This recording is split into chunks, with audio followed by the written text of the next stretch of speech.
They say the loudest battles are fought in silence, and the deepest scars are the ones no one sees. This is the story of Ravi, a 32-year-old man who, on the surface, appeared to have it all. He had a stable job, a loving family, and a modest but cozy home.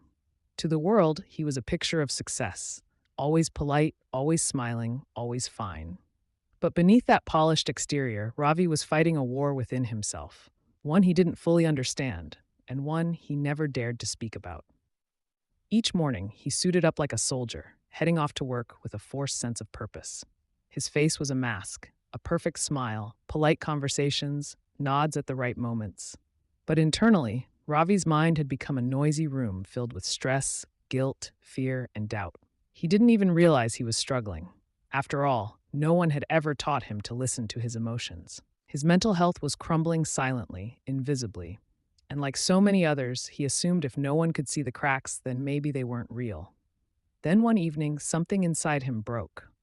Ravi came home late, as usual. He parked his car and just sat there, staring blankly at the steering wheel, unable to move. He felt nothing. No joy, no sadness, just an overwhelming emptiness. That's the thing about depression. It doesn't always come with tears. Sometimes it arrives as numbness, the quiet kind that eats you alive from the inside. His 6-year-old daughter came running out, her arms wide open, excited to see her papa.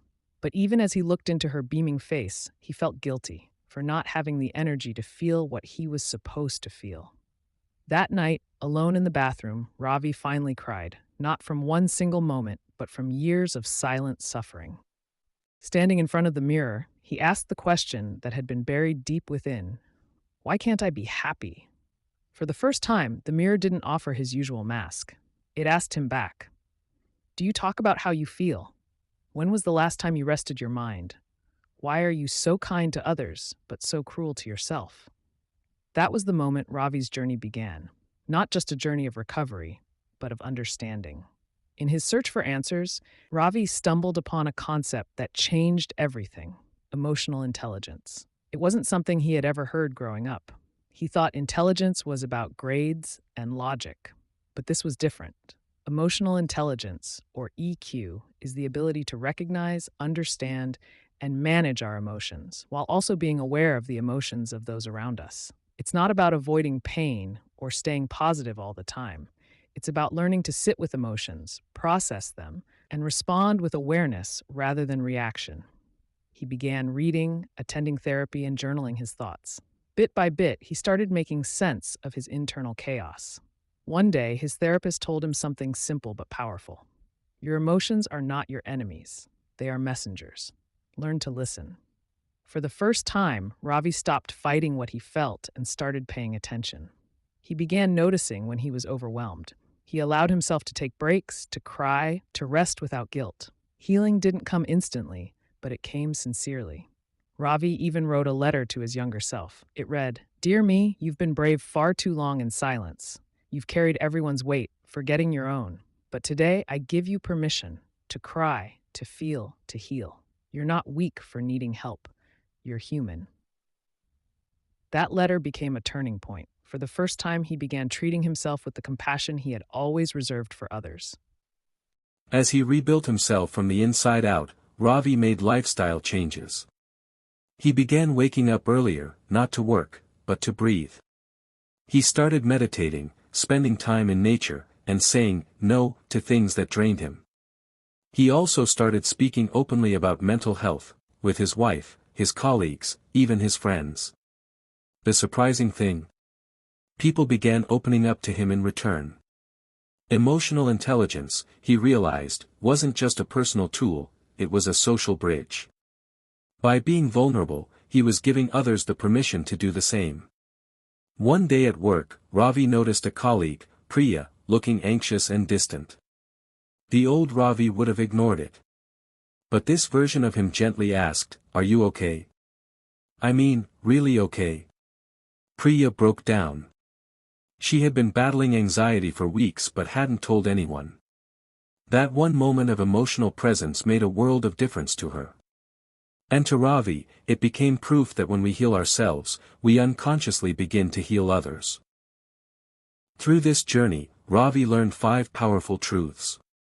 First, it's okay not to be okay. Strength isn't about pretending, it's about confronting. Second, emotional intelligence is a skill, not a personality trait. You can grow it like a muscle. Third, you don't have to do it all alone. Asking for help doesn't make you weak, it makes you wise. Fourth, mental health isn't a goal you check off a list. It's a lifelong practice. And fifth, your story, your pain, your voice, they matter. They can save lives, including your own. Now, Ravi isn't perfect, but he's present. He still has bad days, but he knows how to handle them. He still faces stress, but it no longer consumes him. His daughter still runs to him with joy, and now he lifts her in the air with a heart that's lighter, a mind that's calmer, and a soul that's awake. Healing doesn't mean the storm never came. It means you learned how to dance in the rain. So if you're listening to this and your heart feels heavy, please remember. You are not broken. You are not alone. You are not weak. You are a story in progress, a human being with value beyond words. Don't be afraid to feel. Don't be afraid to speak. Don't be afraid to seek help. Because mental health is not a luxury, it is a necessity. And emotional intelligence is the language that connects your heart to your mind. Start today. Listen to yourself. Ask yourself what you need. Give yourself permission to rest, to cry, to be real. Because your healing is valid. Your emotions are valid. And your story matters. If this story touched your heart, share it with someone you love. You never know who might need to hear it. And if you're ready to start your journey of emotional intelligence and mental clarity, let's keep the conversation going. Comment below, what does emotional intelligence mean to you? Let's build a community where it's okay to feel, okay to struggle, and absolutely okay to heal.